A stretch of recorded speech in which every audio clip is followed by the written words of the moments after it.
Hello everybody. Thank you so much for joining us today for our 7th climate talk. I'm very delighted that you braced the tough weather and came today, and also welcome to everybody who's joining us online. We will start with introductory remarks by Ambassador Beate Grzeski, the Ambassador of Germany to Australia, followed by remarks by Australia's Ambassador for Climate Change, Will Nankervis. The stage is yours.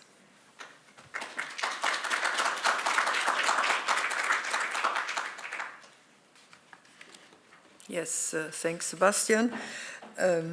Dear Ambassador Nankervis, dear diplomatic colleagues, panelists, ladies and gentlemen, and I wish, when starting, I wish to acknowledge the Ngunnawal and Ngambri people as the traditional owners of the land we are meeting on today, and pay my respects to elders past and present.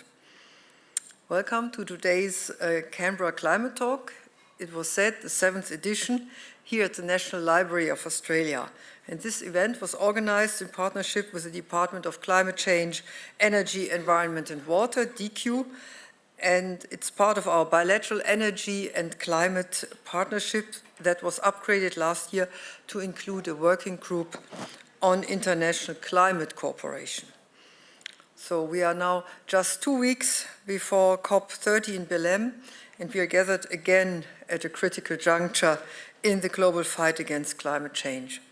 UN Secretary General Guterres said last week that efforts to limit global warming to 1.5 Celsius will likely fail in the short term. However, he emphasized that it remains possible to return to 1.5 Celsius by the end of the century, if we set and implement ambitious emission reduction targets known as nationally determined contributions, or NDC.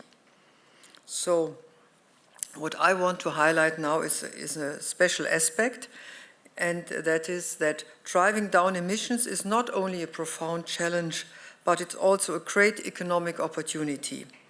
And a recent OECD UNDP survey states that ambitious NDCs could increase global GDP by up to 3% by 2050 and even 13% by 2100, compared to current policy projections. And these benefits go far beyond environmental protection. They include stronger economies and trade, improved public health, and ultimately a more stable and secure global environment. And it fits well into the new German government's agenda in foreign policy, which sets a focus on security, prosperity, and stability. Australia has recently submitted an ambitious yet achievable NDC of 62 to 70% emission reduction by 2035 to achieve net zero by 2050. And I'm sure that Australian Ambassador for Climate Change will elaborate further, but I wanted to draw your attention to the lesser-known Part 4 of the Climate Change Authority's advice. And this highlights that Australia's NDC can also play an important role in attracting international investment and positioning Australia as a major exporter of green products with revenues ranging from 40 billion to much beyond in 2040 to 2060. And here's the vision of that was stated there. Through these exports, Australia might be able to displace an estimated 7% global emissions by helping its trading partners, including Germany, to decarbonize. So, green hydrogen and green iron from Australia could play a vital role decarbonizing also German heavy industry, which will be necessary to meet our national goal to reach climate neutrality by 2045. More generally speaking, bilaterally, work is well underway between Germany and Australia with the 660 million H2 global bilateral auction window and the Sustainable Steel Working Group initiative, both aimed at establishing a sustainable supply chain for green hydrogen, iron and steel. And in that perspective, NDCs might be nationally determined, but could have far-reaching international impact. And in line with this, we will submit our 2035 NDC at the European level, where the EU Environmental Council last month published a statement of intent to submit an emissions reduction target of 66.25% to 72.5% before COP30 in Belém. I sometimes wonder how they predict the second digit numbers so precisely, but we have to believe. However, despite these positive steps, COP30 is likely to reveal a gap in both ambition and implementation, underscoring the challenges we face in limiting global warming to 1.5 Celsius in the long term. And that is exactly why we are here today, to discuss how we can close those gaps and at the same time take advantage of the economic and social opportunities that the global energy transition offers, including through international collaboration within our strong energy and climate partnership. And before we dive into the discussion, I would like to thank our moderator, Alison Reeve, and today's panelists. Thank you, and also to the National Library of Australia and Bookplate Cafe for hosting this discussion. And special thanks to Mike Kopage from Cotaran. It's the first time that you do this, so thank you very much. And the teams of DQ and the German Embassy for organizing this important event. Thank you so much.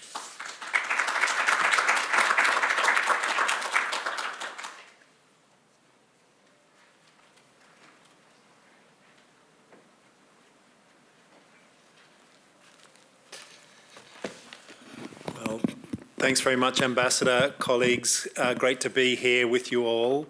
I would like to start by acknowledging the Ngunnawal people, the custodians of the land on which we meet, and pay respects to elders past and present. First Nations people were Australia's earliest diplomats and traders, and their resilience and sustainable practices need to inform our climate efforts looking forward. I would like to extend that respect to First Nations people who are with us today. So as the Ambassador said, I'm Will Nankervis. I'm Australia's Ambassador for Climate Change. But what does that mean? What does an Ambassador for Climate Change do? Lots of ways of looking at it, but the way I like to look at it is it's really about building partnerships to advance climate ambition regionally and globally. So building partnerships. And then also leveraging our climate action and our partnerships to advance other shared interests. So I think in that context, that's where Germany comes in as such an important partner for Australia, working together to take forward shared ambition when it comes to climate action. So the Australia-Germany Clean Energy Partnership stands as a testament, I think, to a really strong and cohesive, comprehensive relationship between Australia and Germany and our shared efforts on the global energy transition. And the Ambassador talked about our important cooperation on green metals, on hydrogen, the things we're doing together and the huge potential of what we might do together. The Ambassador also mentioned that COP30 is under 2 weeks away. I think probably about 10 days when the leaders component kicks off. And my colleague Sally and I will be jetting over there shortly, where our countries, Australia and Germany, will continue to work together on this objective, cooperating to help drive ambitious action through the UNFCCC and continuing to demonstrate our commitment to the Paris Agreement, which is really important in the current context. So as that agreement enters its second decade, climate change remains one of our most significant global challenges and one that's felt very acutely by our partners in the Pacific. Australia's committed to trying to do our bit on climate leadership, something that we hope we've demonstrated through the issuing of our nationally determined contribution, which the Ambassador mentioned. And thanks for your recognition, Ambassador, and good luck with the EU NDC coming soon. So Our NDC is a central part of the government's plan to unlock investment in our net zero transition and provide a clear path forward. We're reducing our own emissions and intentionally working to create the right conditions for greater business and investor certainty to propel our transition. So the target range of a 60 to 70% reduction on 2005 emissions levels by 2035 is, as the Ambassador said, ambitious and achievable, reflecting advice by our independent climate change authority. It means that over the next 10 years, we'll have to reduce emissions by more than we have over all of the past 20 years. And it's underpinned by really solid plans. So the net zero plan and 6 sectoral emissions reduction plans. We continue as Australia to embrace renewable energy. I mean, I think people are very aware, flying in and out of Canberra and looking down at the kind of rooftops of the cities in Australia. Solar penetration is huge. 1 in 3 Australian homes have solar panels on their roofs, and we're doing a lot in terms of battery storage as well for households. But our aim is for 82% renewables on our major grids by 2030 and a largely decarbonised electricity system by 2035. We're, as you all know, a historically fossil fuel intensive economy, so that we know that our successful transition can serve as a powerful example to others. Targeted and comprehensive policies give business and industry the confidence to invest in Australia. And the goal is that the government is investing over $8 billion to support this transition, including a $5 billion net zero fund, additional capital for the Clean Energy Finance Corporation, support for low carbon liquid fuels, and upgrades for households and communities. Beyond our borders, climate diplomacy is really central to our approach and important to our foreign policy and a major priority for the Australian government. We're building genuine partnerships that support both the global energy transition and Australia's interests. So at COP30, a key objective for us will be our bid to host COP31 in partnership with the Pacific. It's a real opportunity to highlight the particularly acute impacts of climate change on our region, but also the region's leadership and unique responses to that challenge. It's also an important opportunity in that context to accelerate global action and implementation to meet our targets and unlock economic opportunities from the clean energy transition. You're also fortunate to have my colleague and Australia's chief negotiator to the UNFCCC, Dr. Sally Box, on the panel to speak in more detail about COP30 and our objectives, and maybe slip in a mention of our NDC as well, Sally. But I'm sure I can speak for both of us when I talk about, how keen and excited and enthusiastic we are about our cooperation with Germany on these issues. And to cooperating with all of you to take forward this important agenda. Thank you very much.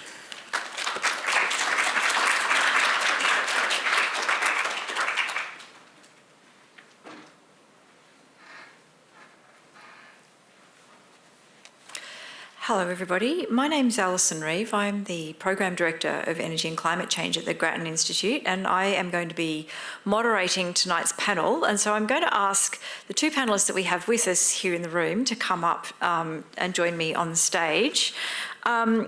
Emma Aisbett, Dr. Emma Aisbett, I should say, is an Associate Professor at the ANU Law School and also one of the directors of the ANU Zero Carbon Energy for the Asia Pacific Initiative, which is a fantastic multidisciplinary initiative at ANU that looks at how we get to zero carbon solutions across Australia and the Pacific and Asia as well.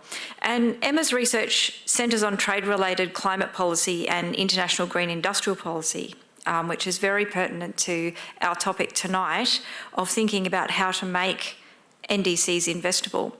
And I'm also going to be joined, as the Ambassador said before, by Dr. Sally Box, who's the Division Head of International Climate Negotiations at Department of Climate Change, Energy, Environment and Water, and also our Chief Negotiator with the UNFCCC.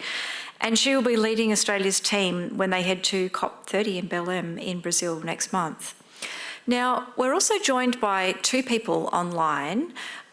First of all, Anna Vanslo, who is the acting head of division in the climate foreign policy part of the German Foreign Office. She is hopefully going to pop up on the screen in a minute.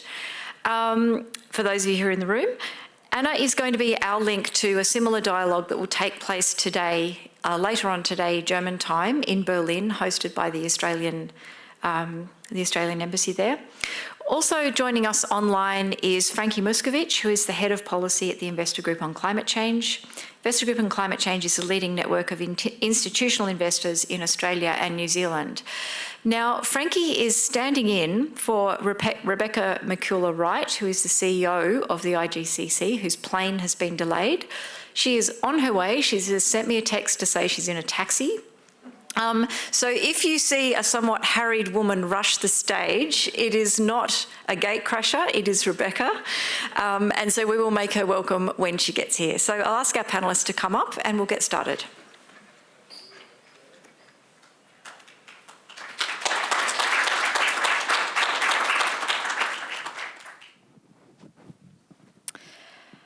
Great. So, I thought we might just start with a little bit of scene setting, I guess. So it's only 2 weeks until COP30 kicks off in Belém, which is very exciting. Now, every COP's got a big agenda, and every year, this varies a bit year to year, but this year there's a particular focus on the nationally determined commitments, or NDCs, which is hence our topic of discussion today. But I have to actually ask Sally a question first, because I have an odd confession to make. I have worked on energy and climate policy for 20 years and I've never been to a COP. So Sally, for people like me, could you just give us a quick introduction to what the COP is and what actually happens at the COP? Sure, thanks Alison, and good evening everybody. So COPs, or the Conference of the Parties, are the annual international climate conference where parties to the UNFCCC and the Paris Agreement come together.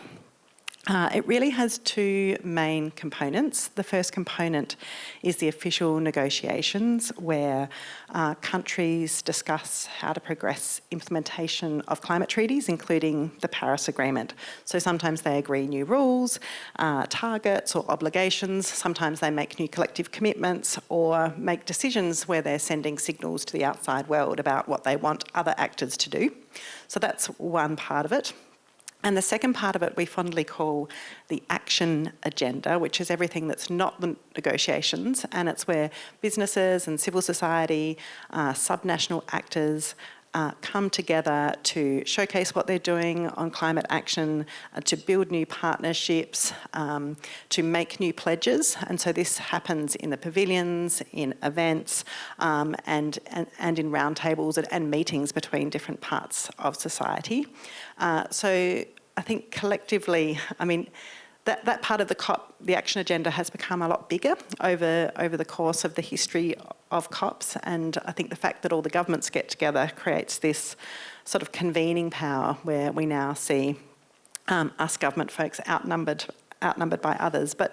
But altogether, COPs serve to build global momentum for climate action by setting government obligations, by sending political signals, and by building new partnerships. And over the course of the 29 COPs so far and the decade of the Paris Agreement, we've seen some really amazing change, including 90% of global GDP covered by net zero commitments, over 190 countries who now have emissions reduction targets under the Paris Agreement, and a warming trajectory which is now on track to sort of between 2 and 3 degrees, where it was above 4 before Paris. So still a long way to go, but a lot of change has happened over the course of 29 COPs to date. Okay, so we were talking about NDCs before, and I was wondering if you could just talk for us really briefly, what are NDCs and why are they the focus in this year's COP? And I will also just acknowledge that Rebecca has joined us on the panel. Welcome, Rebecca. Well done. And sorry, back to you, Anna. No problem. So as it was said before, NDCs are nationally determined contributions. And I think most of you are aware, or as Sally also mentioned, we have the temperature goals in the Paris Agreement, but they are global collective goals. So in order to achieve this goal, things actually have to happen at the national and local level. And this is where the NDCs come in, which are basically national climate targets. So the Paris Agreement requests countries to hand in those NDCs every 5 years. And the idea is that those NDCs are getting more and more ambitious over the time, also to reflect that we make some progress when it comes to technology, and so on. So in the end, it's the backbone of the Paris Agreement to ensure that we meet the temperature goals which we set ourselves in 2015. And there's a focus this year because this year countries have to hand in the new NDCs, the NDCs for 2035. And this is why mitigation and the NDCs will be one of the main issues at this year's COP.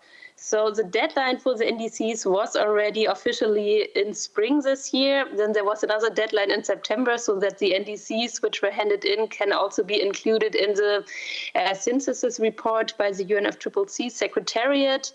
But we expect also other NDCs to be handed in the next weeks in the run-up to the COP and also at COP. And it was mentioned before, the EU, we are also still working on our NDC, but we are very confident that we will be able to announce it next week. But yeah, fingers crossed.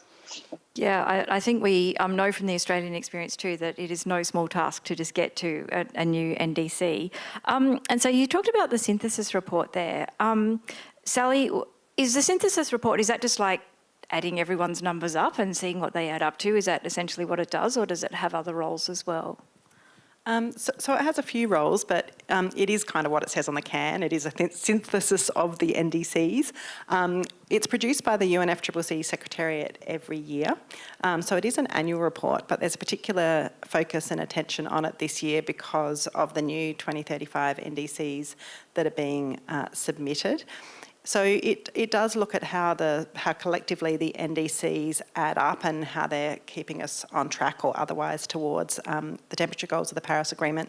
But it also looks at other trends that are happening in climate action, the policies, the plans, the changes in technology that are happening that are reflected in countries' NDCs, because as well as a target, the NDCs often contain a lot of information about the policies and plans that underpin them. So it looks at broader trends. We are expecting that maybe the NDC synthesis report, or at least an interim one, might be released tonight, maybe while we're all sitting here. We're expecting, though, that it will be updated closer to COP, because we're still expecting a number of NDCs to be submitted before COP. So hopefully it'll have the opportunity to be updated so we can get a good look at where we're at by COP30 in Belling. And I think you mentioned before that our sort of NDCs end up to somewhere around, is it sort of getting close to 3 degrees of warming? Is that below? Bit below, yep. And hopefully when we get this synthesis report, we might be down a little bit again, but we're still nowhere near 1.5 is my understanding. Is that about right? I think we're all expecting that the NDC synthesis report will show that we are, with our collective NDCs at the moment, currently not on track to 1.5 degrees, and that more will need to be done, both in terms of ambition and implementation in order to achieve that goal. And that's the implementation gap, really, that's okay. Rebecca, welcome. Thank you very much for your efforts to get here. So I was just wondering if you could tell us from the perspective of investors, what are some of the reasons that we see that implementation gap? Because, it's one thing for a government to set a target at this number or that number, but that's only one part of the story, right? Yeah, that's right. I guess investors are looking at how they can allocate capital to the transition, but in order for them to do that, they need to get sort of some key signals from government on the directionality. So we've been, getting the 2030 target. We're working towards that. And investors, will look at how their investments can achieve that, and they'll often set their internal targets according to the NDCs in some cases. And so the new 2035 target is out, and so it's like, okay, investors are similarly setting their updated targets as well, and how they might get to that and what that additional uplift is. But then it's about, okay, do we have the right policy settings to get us there? And what do we need to see through that? So having an NDC is one thing, but how is that going to be allocated across the whole economy is the next really significant piece that investors need to see. What will the future industries, in each sector look like, so they can start to get that directionality, and how does that add up to what we need to do by 2035? So some of the key policies that we need to see are the net zero sector plans, of course, and now with the release of the National Climate Risk Assessment, the National Adaptation Plan, it's like, okay, what's the next level of detail that's required? Because at the moment, there's not enough specificity in there to make them investable and actionable. So that's the next piece of work that IGCC is working on with our members, so that we can ensure that happens. So I think that, our current NDC, I think we've got policies that will get us to 51% already by 2035. So there's an additional policy uplift to get us to the bottom end of the 62% range, but we would like to see us getting to the 70%. We think that's achievable. We think it's better for the economy. It's better for returns. So that's what we'll be looking at, that policy gap, and how do we get that detail to get to the 70%, because that's going to be the best economic outcomes, as we heard earlier, for our economy and partners that will rely on us. Yeah. I mean, our economy is very strongly linked to a bunch of other economies as well. So, Emma, I kind of wanted to ask you, what are some of the ways that those, our international trade links and global supply chains and so on feed into, thinking about what level an NDC is, but then also implementing the policy that gets you there? Yeah, thanks, Alison, and good evening, everyone. Trade, particularly for a small open economy like Australia, has a huge effect on our emissions and therefore on what we can commit to. And obviously, being one of the world's leading fossil fuel exporters to date, that's triply so. So, of course, Australia's the emissions associated with the use of Australia's exports overseas, dwarf those from our domestic economy. So. But that also matters for Australia's NDCs. So the use of those fossil fuels overseas doesn't directly affect our NDC. But the fact that one of the only sectors in which emissions have been consistently growing in recent decades is our extractives, because the more gas we pump out, the more fugitive emissions there are, and the less room there is for other parts of the economy to to emit. This is a zero-sum game. So absolutely trade matters. Of course, emissions-intensive trade-exposed industries are, in all countries around the world, typically face less stringent climate policies than other sectors. This is something that, of course, we need to address. There's 25% of global emissions embedded in international trade. We're not getting to net zero without addressing trade. And this is, of course, where things like carbon border adjustments that the EU already sort of has in train and Australia is considering can help us to protect those industries that feel really nervous about being exposed to both trade and a carbon price, and help solve some of the political economy challenges that prevent that action. Because there's always that balance, isn't there, between maintaining your domestic permission to do things while also giving people the signal that says, no, you do have to do things. And like you said, it's a zero-sum game. And I might come back to you and just invite you to either react to any of what you've heard there, but also I was kind of interested to hear what Germany might be doing to support countries to implement their NDCs. Thank you very much. And just following up on what Emma just said, I think it's very important that we actually have this level playing field and that everybody is contributing to implementing the NDCs, because otherwise, companies will tell us, and we have this debate in Europe going on, like, why should we do more if others are not doing more, and if we then actually have higher prices here because we do this climate policies. So I think, CBAM is one of the answers to this, but in general, I think another answer is also to help other partner countries to also be ambitious on climate policy. And there, the German government is actually doing a lot of work. Within our international climate initiative, we put a big focus on the one hand, assist our partner countries in formulating better NDCs, and some points have already been mentioned before, how an NDC should look like and how we need the detail in order to get investors and companies to also take part in implementing them. On the other hand, that's the NDC formulation part, and on the other hand, we are also implementing the NDCs. And for this, one big part is the NDC partnership, and Australia is also a very important partner in this, but here in Germany, we feel like the NDC partnership is really a valuable tool to work together on this, since it helps us to pool our resources, not just in silos. So we feel this international cooperation is really very, very important to get partners to do more of the NDC. And I think another is that we have to lead by example. So I'm really happy that Australia did already hand in our NDC, their NDC at our NDC. I will stop here for now. Thanks. Yeah, great. Thank you. Sally, are you able to talk a little bit more about the NDC partnership and how that works, or? Yeah? Yeah, I can talk a little bit about the NDC partnership. So it's a group of countries and institutions who are coming together really to provide a matchmaking service, I guess, between countries who need support in designing and implementing their NDCs and matching them with the sort of the technical and policy capability to support them to do that. So there's a range of countries involved, those who are providing support and those who need support, but a range of institutions as well, like UNDP, the Asian Development Bank, who can be supporting partners in the partnership. So, of course, as countries move from developing to implementing NDCs, that sort of nature of support that they need changes, and the partnership will evolve with it. Yeah, right. Okay, interesting. That's really nice. I like that. I like that we're doing that. So I suppose I just sort of wanted to move a little bit now to, if we have this gap between ambition and implementation, sort of what are some of the things that we know will, hopefully, we hope will work to make that gap less, I guess.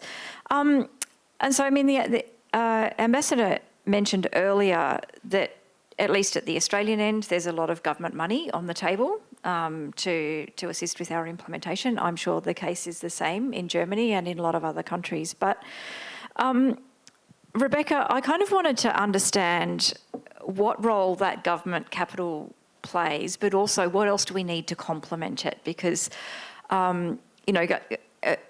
we can't just sort of keep throwing government money at this problem, right? There's probably more that we need to do. Absolutely. I think, in fact, we're doing a piece of work on this exactly at the moment, looking at the government special investment vehicles, which I think have about $60 billion allocated to them. And I think, and the key point of that is how that leverages and accelerates private sector sort of co-investment. And I think there's 5 key vehicles, and they have slightly different mandates. And they have all evolved at different points in time, different political cycles. And so they have to operate within those mandates, which is important to understand. So we've been looking and analysing them and looking at to what extent do they crowd in. And some of them, like CFC, have probably done that really well and exceptionally. But it's sort of where they're not covering the investment value chain and they're not covering kind of the higher risk areas. So the question is, who's going to invest in those high risk areas? And institutional investors won't do that. They can't do that. Their number one duty is to get the best financial interest for their beneficiaries and their clients. So, what could we do? How could we look at, updating some of the mandates or creating more flexibility in some of those government mandates is one piece of that, so that perhaps they do take more high risk where investors can't, and investors can stay in where the commercial rates of return are. And so that's kind of one piece, and particularly in the solutions, the smaller companies that need that more government support from kind of the arenas, some grants and concessional loans and debt and so on, up to sort of CFC and commercial where our members kind of tend to, are happy to invest more. So there's sort of that earlier part and addressing the valley of death, which is a real problem with small startup companies in Australia, and supporting new industries. And so that's where we need a lot of government support and policy. And I think, from an institutional investor perspective, we can drive that demand through our holdings in the big companies who are going to be buyers of those smaller solutions. So that's one way we can kind of do that. And it's probably the easiest lever that institutional investors have globally, is to push that demand through the big companies, and it pushes it all the way down supply chains and through supply chains globally. So that's one thing. And then you've got the multilateral development banks and sort of have a similar mandates to, government. They're sort of those multilateral development vehicles. How can we use them to, again, aggregate these small solutions, bundle them up into funds that are then investable, because they're not big enough for large institutions to take advantage of. So we've got to address that kind of, that missing middle piece, so that we can do that. And then it's, coupled with, it's a systemic approach really, coupled with the policy settings that are going to, bring the top and the bottom together. It's getting there, but it needs to happen a lot faster. And when you say the high risk areas, is it technology risk, or is it about, I think, we've mostly been talking about NDCs and reducing emissions, but the other side of climate change is having to adapt to the climate change that's already baked in. Is that one of the high risk areas as well? It is. I mean, I think we, our members are very focused. The average super fund will be 40% worse off by 2050 under the current policy scenarios. So that focuses the mind quite extremely. And they're like, right, what are the gaps we need to fill? Because they're going to, they're not going to be able to meet the retirement savings of our members of nearly 16 million Australians. So that keeps them very focused, because that is the risk. That's what they've been dealing with for 20 years. Trying to address that risk is the main piece of the work in most part, but we can't just address the risk and decarbonise without scaling up the solutions on the other side. So we have to do everything everywhere all at once. Yes. But it needs to be that fast, fair and managed transition, thinking about how we do that with communities. We've got to bring people along. We're not going to turn off the lights tomorrow. That's not going to work for lots of reasons. So what is that? I mean, this is why it's disruptive, and Australia's really, in the middle of that right now, and a lot of, international markets are looking at how we're dealing with this because of our, more imminent, coal-fired power plant stations closing down and so on. Yeah, for sure. Emma, does that sort of risk stuff start to sort of propagate along supply chains and so on as well, and partnerships between countries when we talk about trade? Well, I actually was thinking that one of the forms of risk is the chicken and egg problem when it comes to international trade. So, for example, is Germany ready to, buy enough of our green hydrogen if we make it? They don't want to invest in those industries until they're sure that we're going to be able to make it at scale. And this is where collaboration, international collaboration, intergovernmental collaboration can really be crucial in solving those. And I think the Australian-German collaboration on getting hydrogen markets, pushing from both ends to make that hydrogen supply chain work is a fantastic example of how we can help to address those really very fundamental market-based risks. Sally, are there other examples where Australia's working with countries in the way we're working with Germany? Yes, we have a range of different bilateral partnerships and also sort of regional partnerships as well, both in Southeast Asia and in parts of Europe as well.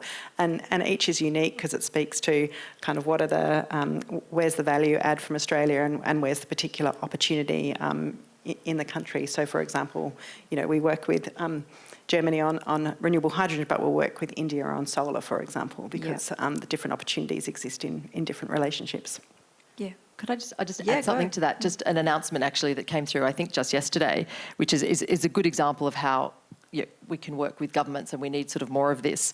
So one of our members, IFM Investors, set up a new fund that the Australian government's just invested 175 million into, which will support expansion into IFM's expansion into Southeast Asia, which will focus on, they're an infrastructure fund manager, so they'll be focusing on key sectors like renewable energy, telecoms and logistics.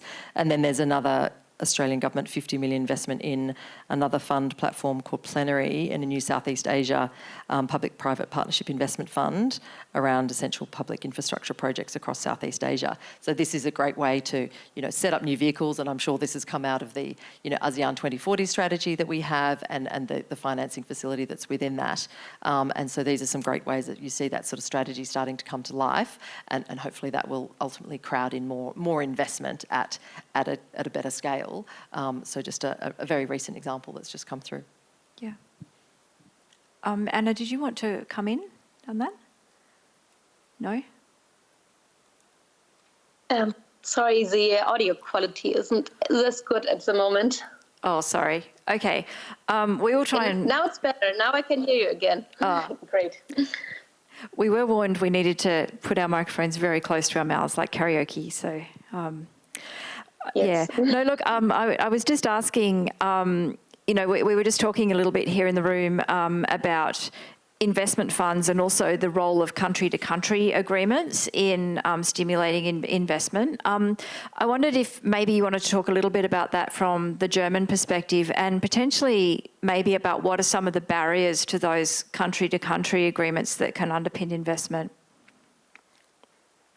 Yes, of course. And I can just underline what Sally said about the German-Australian cooperation. I think this is really a very good and successful example how bilateral cooperation can look like. We, of course, also have other partnerships with other countries, also on hydrogen.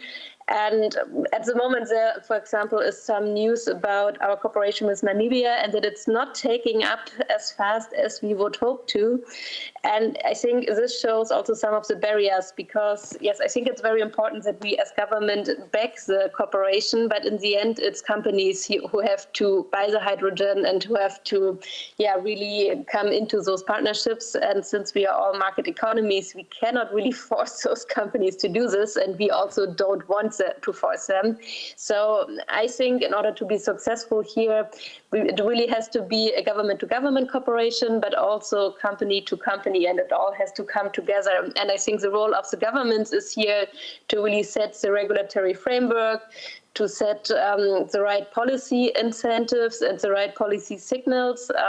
As Germany, we just did a study with OECD and UNDP looking at the economic benefits of NDCs and the social benefits as well, but also looking at the barriers and getting some recommendations what's important to get things rolling into close this implementation gap. And one thing I felt was really remarkable was how bad policy uncertainty is. So one of the findings of the study was that if we do set unclear policy signals, we will have 0.75 percentage points less GDP growth, which sounds small, but actually it's not small till 2030. So I think this figure really shows that we need clear policy signals. We really need the right regulatory framework so that companies really feel comfortable to do those big investments, which are needed for this big transformation we all have in front of us. Yeah, I mean, that's something we've come across in the work that we've done at Grattan is that if you own like a large industrial asset, that you sort of do a big capital renewal on that maybe once every 30 to 40 years, which means between now and 50, you've got one chance to invest in that, to make the right investment in that asset. And when you sort of combine that with a political cycle that's sort of 2.5 to 3 years, things get out of step very quickly, and sort of getting that consistency over time. I think also sort of getting politicians to understand how long that decision time frame is. It's a 7 to 10 year process to make that capital decision. And if policy is chopping and changing across that, you're, potentially going to not make what we might call the right decision. Rebecca, I think you talked a little bit before about the need for signals from government about directionality. What makes a good signal?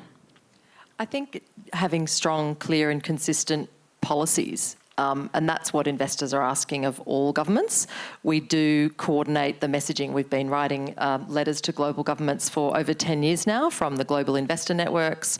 I sit across the Asia Investor Network as well. There's the Europeans and the North Americans, and then a couple of global groups. So we've been asking for the same kind of policies, mandatory climate reporting, the 2030, the 2035, the 2050 targets, sector plans are the big ones. So investors are global, so they need that consistency ideally in each market, because otherwise they have to, if they have reporting in one market and not in another, it's more work for investors. So the more comparable and consistent those policy and regulatory settings can be, the easier it makes it for investors. They can compare that companies in one sector in one market with another company in the same sector in another market, and it makes their investment decisions much easier. So, we ask to give investors certainty, it's getting that policy clarity and not changing across those cycles. So that's consistent in any market, and we sort of are, quite deep in the Australian market and quite deep in the details around that.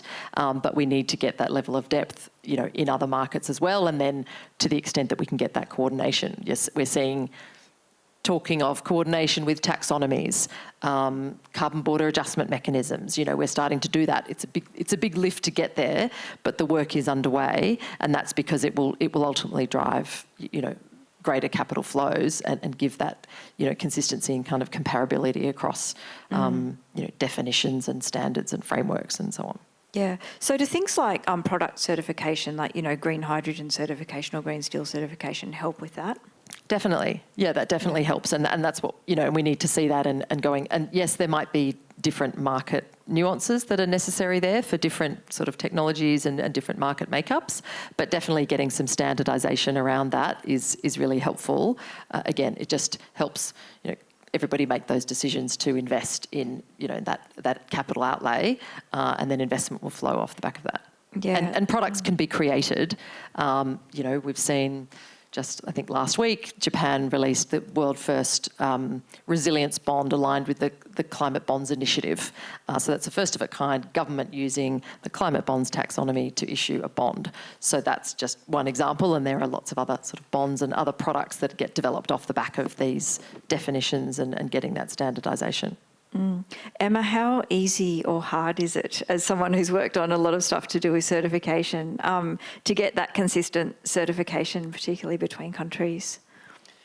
Yeah, this is obviously a huge area. It's one of the areas where those international green economy collaborations can really help because, as everyone's aware, trying to get global agreement on everything from thresholds of what green is not green right down to the detail of the methods of doing the emissions accounting is a huge task. So I think the Australian government and the German government too are really showing great leadership in taking a sort of multi-forum approach. So working closely in detail in sort of bilateral settings with like-minded partners, like for Australia, Singapore or Germany.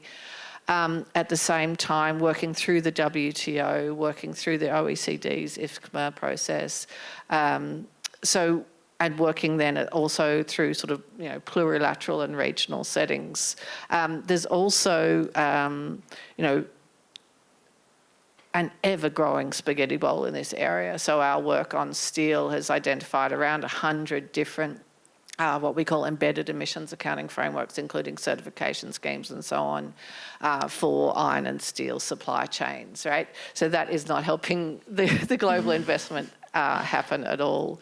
So, and in fact, this problem is so well recognised that we're now getting a spaghetti bowl of efforts to clean up the spaghetti bowl. So it is a big problem, possibly the problem in terms of aligning international trade and investment and climate regimes in the sort of least trade restrictive way possible.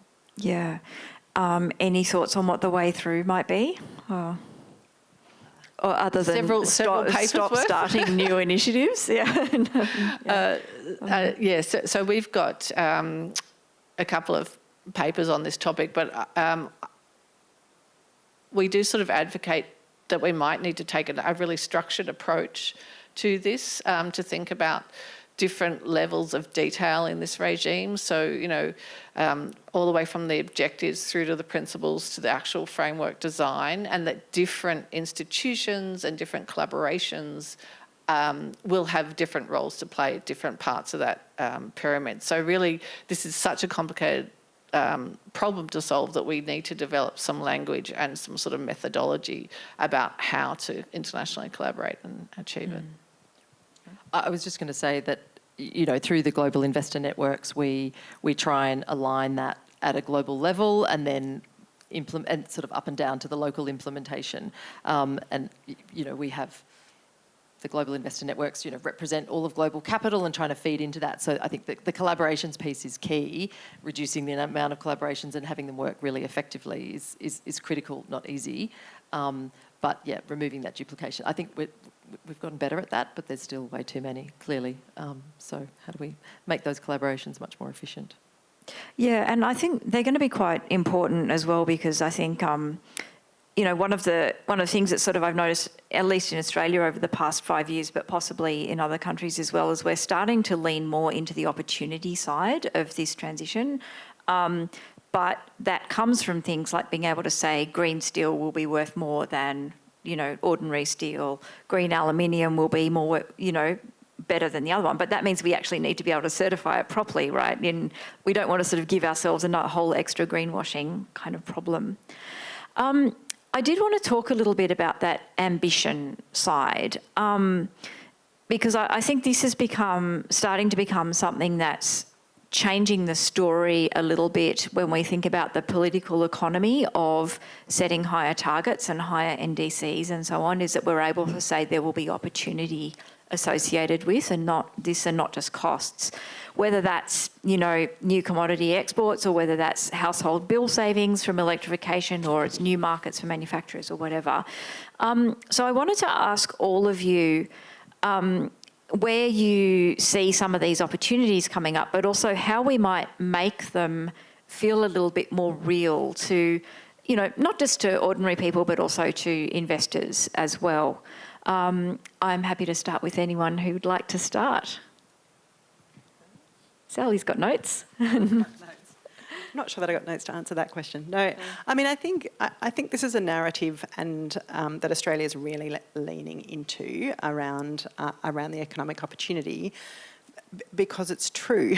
There is enormous opportunity here, and I think it might have been the German ambassador who mentioned in her introductory remarks about the case for enhanced NDCs, that OECD and UNDP report, which, you know, shows that countries can successfully prioritise both emissions reduction and economic growth. And then we've had the UN Secretary General release a report called the Moment of Opportunity, which shows that, you know, economic growth is decoupled from emissions growth in major economies. So we're absolutely seeing that opportunity. And I think for Australia that opportunity exists, you know, not only in our domestic decarbonisation, but in the opportunity that we have through our trading relationships, where I think 90% of our trading partners are covered by net zero commitments. So we have an opportunity to become, you know, move from being an exporter of emissions-intensive products to an exporter of clean energy products and clean energy, and that's a big part of, you know, the Australian government's Future Made in Australia agenda. How do we sort of capitalise on that opportunity that we have? So I think we do need to be much sort of better at kind of engaging with the community, the Australian community, about what those opportunities are, and that climate action isn't just an obligation and a risk management strategy. There are huge opportunities for us if we make wise choices early. I do think the household story is a really important one as well, and I think the average householder is realising that you know, solar panels combined with a battery can really reduce your bills. And when we were at UNGA Climate Week, and Minister Bowen was talking to many of his counterparts about the uptake of rooftop solar and the huge uptake in community batteries since that program was introduced since 1 July. Many other countries were really struck by that, and if you put those choices in the hands of consumers and they see the benefits, then it's easier for them to see not just the benefits of broader climate action and what that can do for the country's economy, not just their local, their home budget. Rebecca? We launched a campaign last year, a public sort of facing education campaign called Climate Action Pays Off. You can go and have a look at the website. And we did this because we were trying to, improve and increase the amount of community support. We saw community support for the transition was reducing, and for renewables, and some backlash from that. And so we undertook some research and some market studies to determine if we were a sort of a credible voice to tell a story about what our members are doing. We're not normally public facing, we're sort of investor to investor, investor sort of to government. But our funds represent nearly 16 million Australians as future retirement holders or current retirement holders. So this sort of research said, yes, we were a credible actor, but we sort of had to tell that story. So we told 5 stories of everyday Australians who are benefiting from the transition. And we changed our language completely through this process as well. So instead of using really technical net zero language in how we kind of talk to each other, we changed it to fast, fair and well-planned transition, because that's language that everybody can understand. If you ask someone what net zero means, are they going to be able to reply to you? We're seeing it on ads in the airport and around, but does the average person actually, do they understand what that means for them? So these 5 stories, so there was a guy who worked in the Holden factory, then it was shut down. He now works for the sort of one of the fastest deploying solar module operators. They join solar modules together and they can take them out and just load them up. They're all wired together, reduces time, resources and fast deployment of solar. We have a farmer who saved 70% of her bills by installing solar and batteries, and she was going to double down on that. And there are a couple of other stories, South Australia and what's going on in South Australia in terms of the renewables and the batteries into the grid. But one of the stories in particular, the Rev head from Holden was a favourite story, I have to say. But the other one that really resonated was the story of the effects of the bushfires on our homes. And it really put the loss, what you could lose, losing what you love, your house, your family, animals, livestock, etc., your job, and therefore, and what you have to do to act. So that story actually resonates with people the most, kind of what you could lose, but you also have to enable people to act and give them an avenue to act and give them some agency. And that could be by voting, it could be through your super, it could be through, local activities. So telling these stories is really, really important. And we've seen a few different ad campaigns targeting a few different areas, telling similar stories. But I think, to what Sally was saying, we know there's an issue with community communication and how we're going about this transition, and we have to do that better because bad stories travel really fast and get picked up in the media. So we really need to understand, and a lot of communities aren't against the transition, they're just against that they haven't been part of the conversation about how is best to transition on their land or in their community, and what that means for workers coming into their communities, and how does that change the jobs, for the local people. So it's really understanding that local context and bringing people along, for that journey is really important, and we need to continue to do that. And I think we've got some government agencies, the Net Zero Economy Authority, set up to do that, but it needs to be an effort that's federal, state, local, and everything in between to make sure that we can keep accelerating and moving at the pace we need. Emma? Yeah, so very academically, just sort of want to categorise some of the fabulous answers from the other panellists to highlight there's 2 aspects to this opportunity, right? One is sort of on the producer side and the more things that we can do, and the other is on the consumer side and how we can lower costs. On that cost side, I think it's really important because for a very long time we were sort of sold a narrative of because of the climate change, we have to transition our economy, even though it's expensive. And indeed, the feedback I gave to the Productivity Commission on their latest report for the government was exactly that is the narrative. That is still the language that they are using.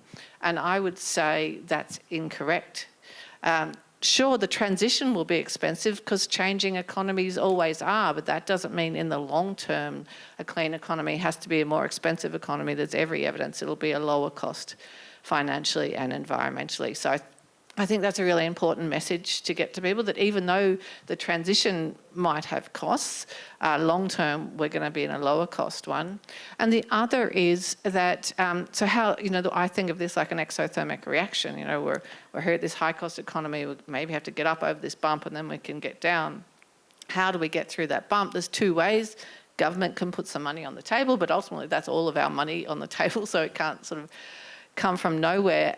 The other way is, good policy that lowers the cost of that transition. And I would argue part of Australia's success in solar and battery uptake is that we do have, in relation to the rest of the world, actually really permissive regulatory environment for rooftop solar and batteries. And that means it's cheaper for us to transition. And that's exactly the sort of thing that we need to do more of.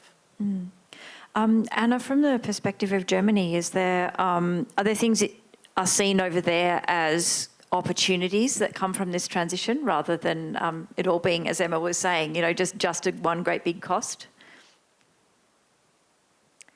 Thank you. So we are also trying very much to frame the whole debate as an opportunity like case and not just some burden. And I think it's also the way the European Commission is going. So first we had the Green Deal, now we have the Clean Industrial Act.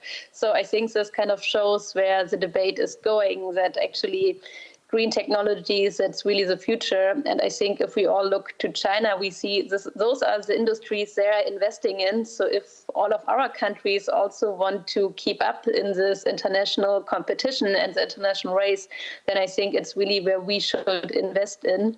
And if you look at the numbers, clean tech has really higher growth rates than conventional industries. So it's also something we are pushing for, and I think it's something which is very important. At the same time, what Rebecca said, I think, on the one hand, it's about the opportunities, and on the other hand, it's of course also about the avoided costs. And the OECD and UNDP report was mentioned a few times. And if you look at why it's so much better to do climate action in the long term, it's also because the cost we can avoid with this are really huge. So I think this is also part of the equation which we still have to think about, even though I feel it's easier to convince people why climate action is better if you talk about the opportunities and not so much about those scary scary scenarios of what could happen in the future. But I think we have to do both. And I really like this approach with telling stories about really concrete cases where this led to opportunities.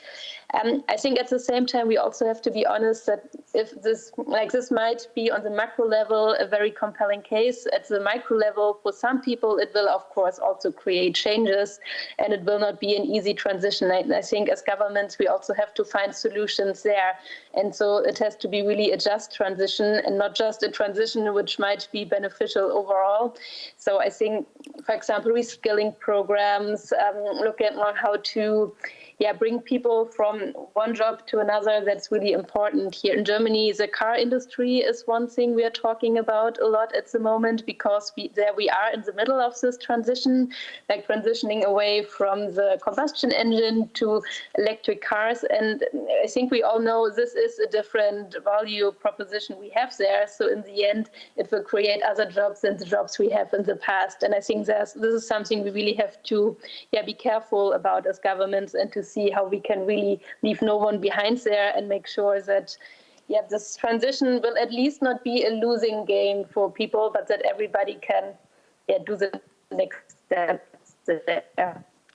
Yeah, and I think that's particularly important when we talk about household stuff in this country as well, because we have about 1/3 of households here who rent their house, which means they can't put solar on the roof, they can't put a battery in the shed, they can't get the gas out of their house. And a lot of the time, if they want to have an electric car, they have to take it somewhere else to charge it, which means that they're locked out of those really amazing energy bill savings that you can get from that technology. And that's a barrier that we have to overcome if this transition is actually going to be something that everyone can take part of rather than have done to them. Look, we're at about 6:15, so I actually wanted to see if there were some questions from the audience. I know we've also got quite a few people who have tuned in online as well, so what I might do is take one or two questions in the room, and then maybe if there are some online, we'll go to those ones. So if you'd like to have a question, just put your hand up and someone will bring you a microphone. I've got one down here. Just to follow up on that last point about renters, I believe that in Europe, in Germany, the number of people who are renting their houses is greater than here in Australia. How are you approaching this issue of increasing accessibility to renewable energy by renters? I can actually answer that because I was speaking to people in our housing program about this today. And what this actually comes down to is renters' rights are different in different countries. And one of the reasons that renters' rights in Australia are so poor is because we have a lot of mum and dad investors who own 1 or 2 rental properties. And so a lot of our laws are designed to protect them from bad tenants. Whereas in a lot of European countries, it's much more common for a landlord to own, maybe 50 properties. And what that means is the risk of a bad tenant is a lot lower. And so you have much more permissive rental rights in a lot of those countries, which means that you can do things like solar or batteries or even hang pictures on the wall, for example, put your own kitchen in, paint the place the colour that you like, and so on. And so it's actually the reason I was having this debate was I think I was having a bit of a grump at someone who was in the news of like owning 50 rental properties. I'm like, oh, that's terrible. My colleague said, no, that's actually a good thing. It's a good thing for renters if people own more properties. And I was surprised and had my mind changed. So I think that's part of the answer, at least in the Australian context, is the way renters' rights are structured. And so, this sort of tangles us up a bit with the housing problem. But it also means that maybe we need to start thinking a little bit more creatively about, how we do treat investment properties and their role in getting everyone a fair transition. Is there another question in the room?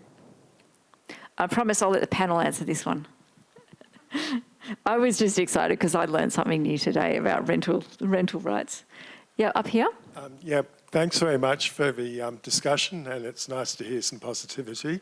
And apologies for what I'm about to ask, but in front of a room with a lot of diplomats, I haven't heard the Trump word. There's a lot of wrecking and negativity happening. Same in Australia's, our opposition is obviously going to pretty clearly dump commitment to net zero. We've got Farage in the UK, we've got Le Pen in France, we've got AfD in Germany. So there's a lot of obstacles to overcome, and particularly for Rebecca's members. My particular question is, what is the impact of America's changed position going to have on the next COP and going forwards? Thanks. Who would like to take that one? I can take it from an investor perspective to start with.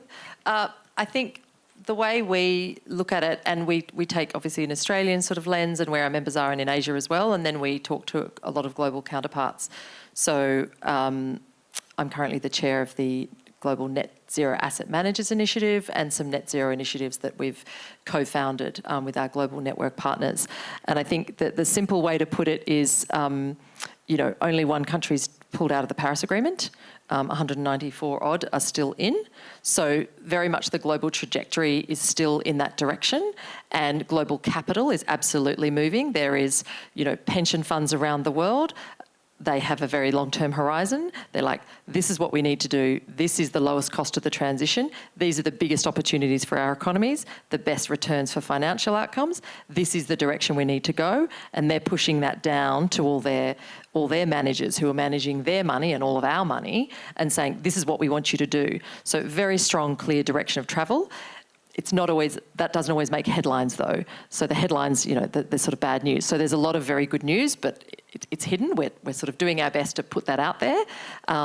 So that's, a really good news story. And even in the US, there are pockets of opportunities in the US. I mean, Texas is leading the anti-ESG lawsuits against, some of our members and some of our international members. But the irony that I think Texas is the largest renewable energy state in the US, for example, they can't get gas for 5 years. There's no gas turbines. They need electricity, and they're like, give it to us as fast as you can for data centres. What's the quickest way? Renewables and batteries. So there's this, political theatre going on, and not to say that Trump is not disruptive. Of course, yes, it's disruptive, but the way our members look at it, it's like it's a Trump bump. And this is a relatively short-term cycle, albeit disruptive. They have a much longer view, and that's what they sort of focus on beyond that. So we sort of need to, take the headlines with a bit of a grain of salt and try and have a little bit longer time horizon for whom that's possible, because that's a better news story, and that's where global momentum is going. Sally, did you want to add anything? Yeah, I'm happy to add to that. I think it is a really important point that Rebecca made, that every other country has stayed in Paris. And I think what we anticipate from COP30, which is the message I've heard all year from parties, is their commitment to Paris and their commitment to demonstrating that it's working and that multilateral climate cooperation is still a really important component of tackling climate change. So absolutely, the absence of the US at COP30 will change the negotiating dynamics. It will be hard for it not to when you don't have that voice in the room articulating their views as they might have. But I absolutely expect that there will still be that commitment from others. Also, as Rebecca said, there's just this huge change happening in the real economy, which has a momentum that does carry through some of these changes in domestic politics, and all the signals about investment are demonstrating that'll carry through. And just thirdly, as I mentioned earlier, COPs are more than just the gathering of governments who are agreeing to new rules and commitments. They attract a huge number of businesses, investors, civil society, and that will include investors and subnational actors from the US who remain interested in partnering with other parts of the world on new industries and in adapting to climate change. I know we've got a question here. I just want to check if there were any questions online before we do that. We're okay? Okay, so we'll go to this one here. And then the one up there. Yeah, thank you. Yep. Detlef Sprins, Potsdam Institute for Climate Impact Research. I have a question for Ms. Mikula-Wright. You argued essentially that governments should give directions, and I think by implication de-risk your investment. How much of a risk premium are you willing to pay to go into climate change? Because otherwise it's on the taxpayer side, and then your average return on investment should be zero if risk adjusted to normal investments. So directionality from government doesn't mean more risk. It's actually getting more directionality can help reduce the risk. Without it, it creates uncertainty, and uncertainty equals risk. So it's getting more directionality. The government's not necessarily going to give us every single specific little detail, but it's sort of that dance of how do we get enough that's sufficient to give us the signals to invest and invest. Super funds have certain return thresholds they have to meet, and they will only take a certain amount of risk. So it's how do we move the policy settings into that more kind of mainstream, much larger buckets that large investors can invest into is what our members were engaging and advocating for, so that they can move the very large amounts of capital. I mean, the Australian super fund is going to be the second largest in the world by 2035. We've got a massive pool of capital that will go anywhere in the world to invest, and they'll go where they get the best return and the best policy environment. In recent years, that's been the US and Europe, because they've had really progressive climate policies that have meant great returns for transition-related investments.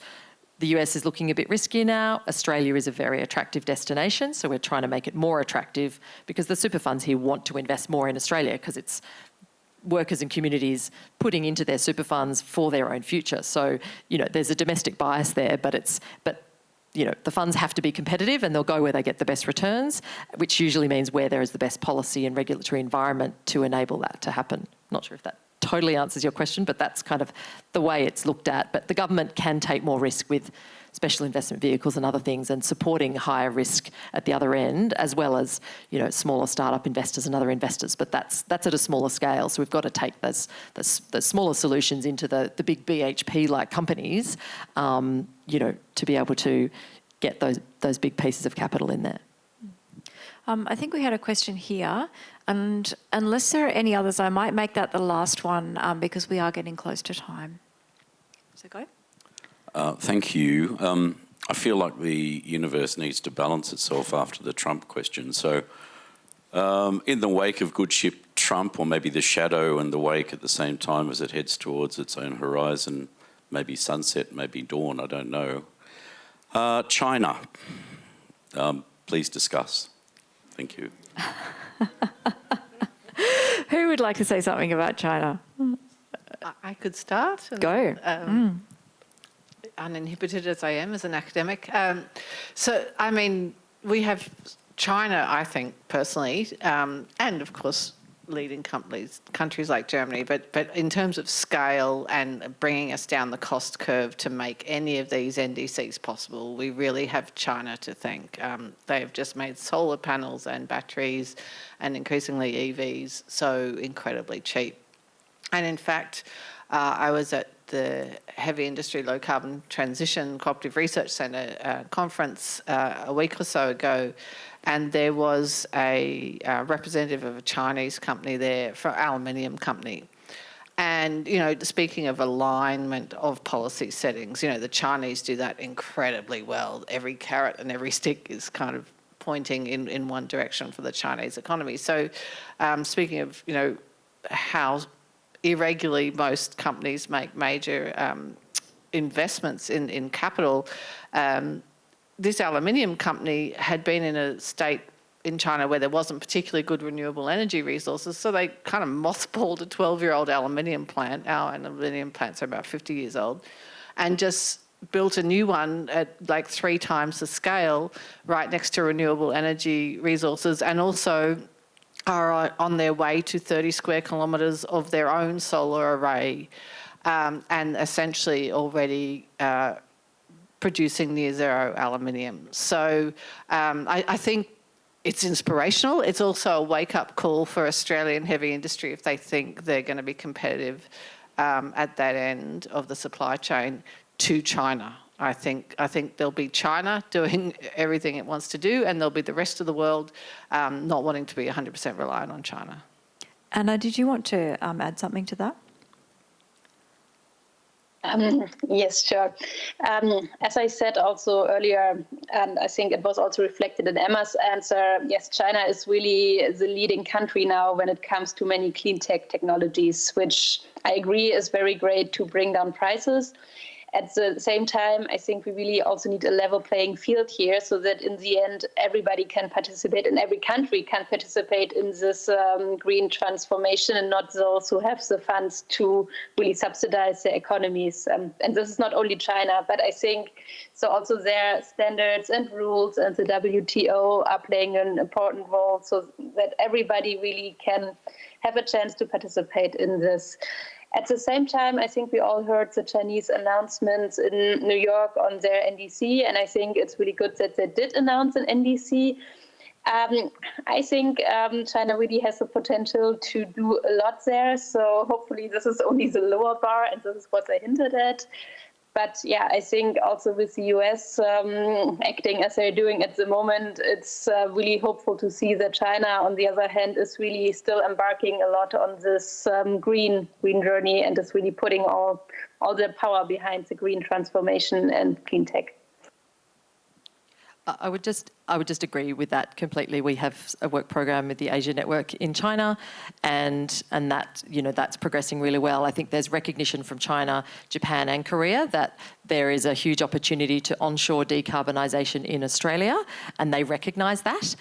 There is a lot of discussion around how our industries transition, how their existing industries move from a steel-making plant somewhere, where does that move to Australia? What does that look like? They're really hard, long-term, hugely capital-intensive decisions, and those discussions are happening. So there's that recognition there that it needs to happen. They don't, they import too much fuel. It's too expensive. So everywhere's going, what is the lowest cost to doing this? And Australia can be the answer to quite a bit of that, but it won't just happen by accident. We have to make that happen, and we have to connect that. Otherwise, they're already, in some cases, going elsewhere to the Middle East to get some of those answers if it's ready already. So yeah, I agree. It's a huge part of the solution. And on their NDC, China has a long history of under-promising and over-delivering. And when it comes to climate and decarbonisation, we need more of that, and they're continuing to do that. Peak emissions, looks like we're probably there from China's side, but they have to manage increasing coal, really inefficient coal, not being utilised properly with their increasing renewables, which is actually starting to disrupt their electricity sector, which is really quite interesting to see, because they're now having to manage what that looks like, for them on this massive scale. Do you want to say anything? I don't think I've got too much more to add, but other than to say China's target that they announced in the margins of UNGA High Level Week was a 7 to 10% reduction below peaking, and that is the first time they've committed to sort of a whole of economy target that is a reduction, and so that is quite a significant shift from their last target. When we see their NDC, we'll better understand exactly what that means in terms of absolute emissions reductions, but that is quite a significant shift if you think about the journey we've been on to China committing to an overall reduction in their emissions. Yeah. So as we're kind of coming to the end, I actually wanted to take the last question myself, and I wanted to ask all of you the same question. And just coming back to that COP30 will be starting in a couple of weeks, what do you think is going to make for a successful COP30 this year, and what gives you hope that you'll get there? Maybe I'll start with Sally. You've probably got a very long list. Thanks, Alison. I do have a long list, but I'll try to keep it simple, and it probably will be a bit of a nerdy negotiator answer. But as we've been talking about, countries have been submitting their NDCs this year, and we're due to see an NDC synthesis report very soon. What we've been talking about is the importance of having a consensus decision from all parties that responds to that report, that recognises the progress that we've made, that acknowledges honestly the gaps that still are before us to achieve the temperature goals of the Paris Agreement, and then a commitment to accelerate implementation in order to close that gap in the future through working very practically together to achieve that. So we would love to see a decision that sent those signals, because I think that sends the signal that everybody remains committed to Paris and to multilateralism. It's quite simple, but I think at this time, as others have sort of indicated, where it's a little bit more challenging, I think that would be very powerful. The reason I have hope that we can achieve that is that the messages I've heard from other parties all year is one of commitment to Paris and commitment to doing more. So if we can send that signal, so I do believe that we can send that signal in a collective way, and I think at this time it would be a powerful one. Fantastic. Emma? This isn't really my expertise, but I think increasingly as the costs of climate inaction pile up, there's always this tension between the financing, and adaptation costs sharing, and so on and so forth. So I think from the perspective of a sort of high-income country like Australia, we probably would be happy if we could really lock in that momentum on the mitigation side, and really remind ourselves all that it's a lot cheaper to mitigate than it is to adapt or pay people for the mistakes we've made. Rebecca? I would just agree on the positive signalling and telling the good news stories and the stories of, the significant progress. The economics of the transition are now in our favour. We're not trying to convince people that we'll get there eventually. We're there now, and that's the benefit. And the countries in Paris Agreement, the progress, the global regulations, like just kind of taking a moment to go, this is where we've got to, we've done a lot, we've got a lot to do. So those positive stories of momentum are really critical, and then getting into more of the financing and addressing those gaps to sort of scaling up financing and bridging that is really critical, so that we can get more capital flowing into the transition, which will just make it, move faster. So, and getting adaptation on the agenda is essential as we get this, weather whiplash from day to day in whichever market, you might be visiting. Everyone's experiencing this, and this is our lived reality now. And, floods, bushfires, whatever we get exposed to here, we've got to deal with adaptation better, and it's just been the very, very poor cousin. We have to throw everything into mitigation, but we've got to start adapting and figure out how we, finance that and address that as well, because it's with us now. Yeah. And Anna, I'll give you the last word. What do you think is going to make for a successful COP30? Thank you very much. I think I can just agree to what the others have just said. I think the NDCs are really a big part of COP30, and I hope first that we will still see some additional NDCs coming in on the way to COP or at COP. We talked about the EU, so hopefully next week you will see something from us. We still have big countries like India missing, so I think this would also really contribute to a positive dynamics there. And at the same time, as Sally said, we also hope that the COP will give some reaction to the NDCs and also give a joint commitment on accelerating their implementation. And at a higher level, I really hope that the COP30 will give a signal that besides one country, everybody else is still in. And we had the Petersburg Klimadialoge in Berlin in March, and I feel there, I think in February this year anyway, but I felt there we really had this strong signal that everybody is still really in, still working on this, and really a positive spirit. So I'm very hopeful that we can carry the spirit to COP and have the same strong signal for multilateralism, for a joint fight against the climate crisis, so also in Berlin. That's a really nice note to end on, I think. And so that's the conclusion of our panel for this evening. So please join me and thank Rebecca, Emma, Sally and Anna online, and also in her absence, Frankie, for stepping in for Rebecca for part of the panel. And I'd also like to thank the German Embassy for hosting this event this evening as well. So thank you very much.